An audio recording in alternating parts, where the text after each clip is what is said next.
નમસ્કાર મિત્રો, સ્વાગત છે તમારું અમારી યુટ્યુબ ચેનલ છોડ સાહિત્ય અને શિક્ષણમાં. હું છું પ્રાધ્યાપક આર કે વાળા અને આપના માટે લાવ્યો છું ભૂપત વડોદરિયા રચિત એક હૃદયસ્પર્શી ટૂંકી વાર્તા. વાર્તાનું નામ છે જાત્રા ફળી. વાર્તા છે એક નાનકડા મધ્યમ પરિવારની. પરિવારમાં પતિ પત્ની અને માતા રહે છે. પતિ પરિવારનો કમાનાર વ્યક્તિ છે. 100 રૂપિયાના પગારમાં નોકરી કરે છે અને સાંજ પડતા તો કામ કરીને થાકી જાય છે. પગાર થતાં માતાના હાથમાં 100 રૂપિયા મૂકી દેતો. માતા તો તેને બાદશાહી પગાર ગણતી હતી. નાનકડો પરિવાર સુખી હતો. માતા તો એમ જ સમજતી કે રોટલો ન મળે તે જ દુઃખ કહેવાય, બાકી બધા મનથી ઊભા કરેલા દુઃખ છે.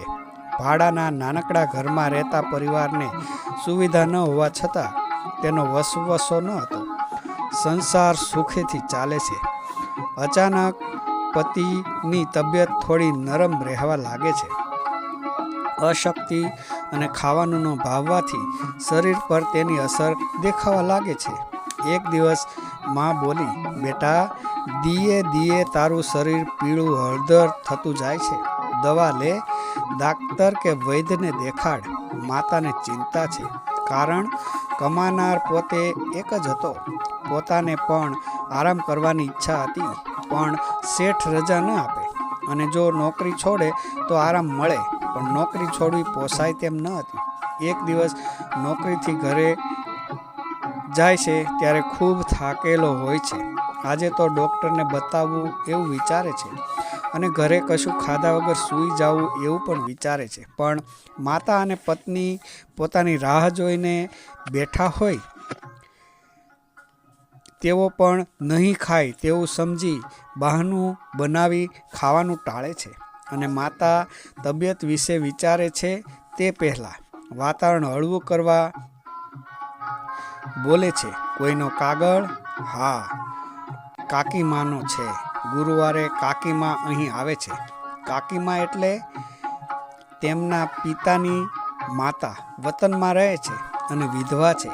તેમને કોઈ સંતાન નથી. અત્યારે અહીં કેમ આવતા હશે તેવો પ્રશ્ન જરૂર થયો, પણ બા બોલ્યા, એમને જાત્રાએ જવું છે.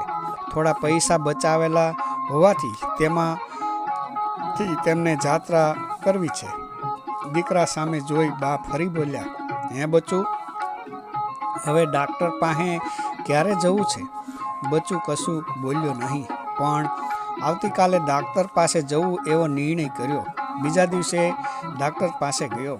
ડાક્ટરે બધી તપાસ કરી અને ગંભીર ચહેરો બનાવી બોલ્યા, તમારી સાથે કોણ આવ્યું છે? બચ્ચુએ કહ્યું, કોઈ નહીં. તમારે જે કહેવું હોય તે મને કહો. એટલે ડાક્ટરે ગંભીરતાથી કહ્યું, તમારું એક ફેફસું ખરાબ છે, તેમાં ચેપ છે. દવા કરાવવી પડશે, ખોરાક અને આરામ કરવો પડશે. ઓછામાં ઓછા 500 કે 600 રૂપિયા થાય. તે ક્યાંથી લાવવા? ઘરે કેમ વાત કરી? પરંતુ હિંમત કરી માતાને વાત કરી. માતાની આંખમાં આંસુ આવી ગયા. પત્ની પણ પોતાના આંસુઓને રોકી શકી નહીં. માતાને રડતા જોઈ બચ્ચું બોલ્યો, જો બા, તમે હિંમત હારશો તો મારું શું? બા સ્વસ્થ થતા બોલ્યા, ના ના, એમ હિંમત કેમ હારી જવાય? ડાક્ટર કહે તે દવા લઈ આવ. પૈસા તો કાળા ચોરના લઈ આવશું. બચ્ચુને ખબર હતી આ વાત ફક્ત બોલવા પૂરતી હતી. તેમને કોઈ પૈસા આપે એમ ન હતું. તે બચ્ચું અને બા બંને જાણતા હતા. ગુરુવારે કાકીમાં આવ્યા. બચ્ચુને બિછાને જોઈ તેમને નવાઈ લાગી. માએ જ્યારે કાકીમાને આ રોગની વાત કરી ત્યારે એમની આંખો પણ ભીની થઈ હતી. તેઓ બોલ્યા, ઠાકોરજી સુવાણ કરી દેશે.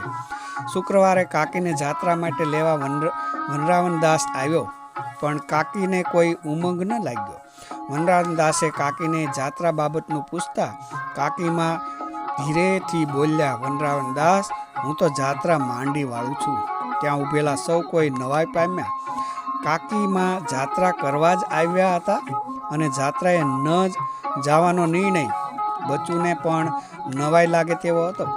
કાકીમાની સાથેના બધા જાત્રા કરવા ગયા. કાકીમાં બચુના બીછાને બેઠા અને જૂની કોથળીમાંથી રૂપિયાની નોટો કાઢી અને પહેલા ગણજો કેટલી છે. 520 રૂપિયા પૂરા હતા.